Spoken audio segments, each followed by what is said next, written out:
इस समय जहां हापुड़ का रेलवे स्टेशन है, वहां उन दिनों एक छोटा सा गांव बहादुरपुरा था। रूपाराम चौधरी इस गांव के जमींदार और नंबरदार थे। हर तीसरे साल वे मालगुजारी बादशाह के हुजूर में जाकर अदा कर देते थे। इस अवसर पर वे जरा धूमधाम बाजे गाजे के साथ जाते थे। साथ में 10-20 आदमी भी होते थे। बादशाह दिल्ली में सबका आतिथ्य सत्कार करते थे। रूपाराम चौधरी थे कांटे के आदमी। आसपास के गांवों में उनकी बड़ी धाक थी। वे एक हौसले के आदमी थे। यद्यपि छोटे ही जमींदार थे, पर इज्जत उनकी बहुत थी। मालगुजारी अदा करने का समय आ गया और चौधरी मालगुजारी की रकम साथ लेकर धूमधाम से दिल्ली चले। साथ में रथ, मझोली, फिरक, घोड़े, प्यादे सवार, सब मिलकर कोई 20-25 आदमियों का हजूम। चौधरी की सवारी शहादरा तक आ पहुंची। दैव संयोग की बात कि शहादरा के किसी मेहतर की लड़की की उसी दिन शादी हो रही थी और भाती की प्रतीक्षा की जा रही थी। भाती लोग इसी दिशा से आने वाले थे जिधर से चौधरी की सवारी आ रही थी। देर काफी हो रही थी और भाती आ नहीं रहे थे। बिना भात चढ़ाए शादी रुक रही थी। जब चौधरी की सवारी बाजा बजाते शहादरा के सिवाने पर पहुंची, तो बेटी वाले मेहतर ने समझा कि भाती आ गए। उसने आगे बढ़कर चौधरी की अगवानी की और आदरपूर्वक डेरा दिया। संध्या के अंधकार में चौधरी भी वास्तविक स्थिति न भांप सके। उन्होंने यही समझा कि कोई बेचारा गरीब आदमी है, हमको बड़ा आदमी समझकर सत्कार करता है, उसका मन अवश्य रखना चाहिए। इस विचार से चौधरी ने मुकाम कर लिया। परंतु बहुत देर हो जाने पर भी खाने पीने की किसी ने न पूछी। हकीकत यह है कि कायदे के अनुसार भाती जब तक भात देने की रस्म अदा नहीं कर देते, तब तक उन्हें भोजन नहीं दिया जाता। अब दिल लगी देखिए कि मेहतर तो सोच रहा है कि भात देने में क्यों देर की जा रही है। भात की रस्म अदा हो जाए तो खाना पीना हो, और चौधरी समझ रहे हैं अजब तमाशा है, जब तो इतनी आवभगत से रोका, अब कोई खाने को भी नहीं पूछता। काफी रात बीत गई और तब तक एकाएक असली भाती लोग आ गए। मेहतर भौंचक रह गया, भाती ये है तो वे लोग कौन हैं? और तब उसे ज्ञात हुआ कि वे भाती नहीं, बहादुरपुरा के चौधरी हैं। मेहतर की फूंक सरक गई। वो हाथ जोड़े आकर चौधरी के कदमों में गिर गया और कहने लगा, माय बाप, बड़ी चूक हुई, बड़ी बेअदबी हुई।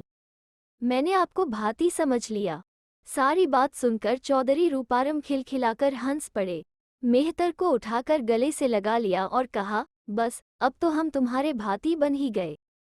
फिक्र न करो। इतना कहकर मालगुजारी के लिए लाया हुआ सारा रुपया भात में दे दिया। चौधरी रूपाराम की दरियादिली और उदारता की यह घटना जिसने सुनी, दांतों तले उंगली दबाई। सर्वत्र चौधरी की बड़ाई और जय जयकार होने लगी। उस रात चौधरी ने वही मुकाम किया। दूसरे दिन नावों का पुल पार करके चौधरी लाल किले पहुंचे और बादशाह को दीवाने आम में जाकर मुजरा किया। बादशाह ने नजरे इनायत चौधरी पर डाली, कुशल प्रश्न पूछा और शाही मेहमान खाने में डेरा दिया। मोदी के नाम परवाना जारी कर दिया कि खाने पीने की सब रसद चौधरी को मिल जाए। परंतु चौधरी ने हाथ बांधकर कहा, जहांपनाह, मुझ सेवक को मुहलत मिलनी चाहिए। कैसी मुहलत? मालगुजारी की रकम घर से लाने की मुहलत? इसके क्या माने? क्या तुम मालगुजारी की रकम लेकर घर से नहीं चले थे? घर से तो रकम लेकर ही चला था हुजूर। तो क्या रास्ते में डाका पड़ा? रकम लुट गई? जी नहीं, लुट नहीं गई, खर्च हो गई। बादशाह की त्योरियां चढ़ गईं। उन्होंने समझा बेअदबी की जा रही है। पर चौधरी रूपाराम ने दस्त बस्ता सारी घटना बादशाह के रूबरू अर्ज कर दी। सुनकर बादशाह कुछ देर चुप खामोश बैठे रहे। फिर उन्होंने गीली आंखों से चौधरी की ओर देखकर कहा, मालगुजारी तो तुम उसी वक्त अदा कर चुके चौधरी, जब घर से रकम लेकर चले। अब वो रकम हमारी थी और मेहतर की बेटी को भात तुम्हारी ओर से नहीं, हमारी ओर से अदा किया गया है। इसके बाद बादशाह ने मीर मुंशी को बुलाकर हुक्म दिया, चंद जड़ाऊ जेवर, कपड़े और कुछ नकदी और वहां पहुंचा दो और कह दो कि यह शाही भात बादशाह ने तुम्हारी बेटी को दिया है। बादशाह जहांगीर के ज़माने से सहारनपुर जिले में एक गांव था, बहेड़ा, और आज वह संदल सिंह का बहेड़ा के नाम से प्रसिद्ध है। ये संदल सिंह कौन था? संदल सिंह एक साधारण किसान था। न जाने कब और कैसे ये बहेड़ा उसके नाम से सारे जिले में संदल सिंह का बहेड़ा बन गया था। गांव का नामकरण अक्सर जमींदार के नाम पर होता है, इसलिए आम अनजान आदमी संदल सिंह को ही गांव का जमींदार मालिक समझते थे और यह बात गांव के बड़े जमींदारों के दिल में कांटे की तरह चुभती थी। मुखिया और नंबरदार कहते, मियाँ के पास 2 बीघे तो जमीन नहीं है और बन बैठे हैं गांव के मालिक। सूरत तो देखो कमबख्त की, जैसे लोभी जुलाहा हो। गांव के किसान भी संदल सिंह को मिले इस सम्मान से खुश न थे। वे कहते, संदल सिंह के पास 2 हल हैं, उससे अच्छे किसान यहाँ गांव में पड़े हैं, फिर उसके नाम में ही ऐसा क्या सुरखाब का पर लगा है कि उसका नाम गांव के साथ चिपका दिया जाए। संदल सिंह ने कभी किसी से यह प्रार्थना न की थी कि उसका नाम गांव के नाम के साथ चिपका दिया जाए। कुछ कम बोले लोग भीतर ही भीतर मन महसूस कर कहते, है किस्मत का धनी, रियाया होकर भी राजा बना बैठा है। गर्ज ये कि गांव का हर एक आदमी संदल सिंह को कनखियों से देखता और उससे कुड़ता था, पर संदल सिंह ये सब कुछ जानकर भी जैसे कुछ न जानता था। वो जिससे मिलता हंसकर, जिससे बोलता प्यार से, और दोस्त या दुश्मन सबके 4 काम करके चलता। गुलाबी सर्दियां शुरू हो गई थी और किसान खेतों में काम करके निबट चुके थे। रात में उस दिन मुखिया की चौपाल जमी थी। गांव के सभी आसपास के आदमी जमा थे और हुक्के का मैच चल रहा था। घर घर की गपशप चलते चलाते संदल सिंह पर बात आ टिकी। मुखपा ने अपने दिल की कुड़न को होठों की इठलाती हंसी में छिपाते हुए कहा, हमारा संदल है भागवान, जहाँ चाहो इसका नाम सुन लो। हम नाम भर को मुखिया हैं, हमें कोई जानता भी नहीं। नंबरदार ने खांसते खांसते कहा, भाई, अपने में से किसी की आबरू बढ़े तो अपनी ही है। गरीबी अमीरी तो किस्मत की है, पर नाम फैलाना भी किसी को ही आता है। पहले नंबरदार की बात में जोर लगाते हुए दूसरे नंबरदार ने कहा, इसमें क्या शक है। बहुत से धनी आदमी नाम बढ़ाने की जुगत में ही कौड़ी कौड़ी को मुहताज हो गए। मुखिया ने पूरी बात पर पालिश करते हुए कहा, कहते तो है सभी, पर जानता है सिर्फ संदल ही कि कैसे हींग लगे न फिटकरी और रंग गाढ़ा आए। झींगा चौधरी दूर बैठा चुपचाप सबकी बातें सुन रहा था। वो खुश था कि संदल कसा जा रहा है, पर उसके दिल में मचमचाहट थी कि जूते मलमल में लिपटे क्यों पड़ रहे हैं। संदल सिंह गरीब किसान होकर भी इज्जत के मैदान पर यहाँ तक कब्जा कर ले कि गांव का नाम ही उसके नाम पर चले, इस अपराध की सजा क्या इतनी सादी होनी चाहिए। संदल सिंह भी सब सुन रहा था।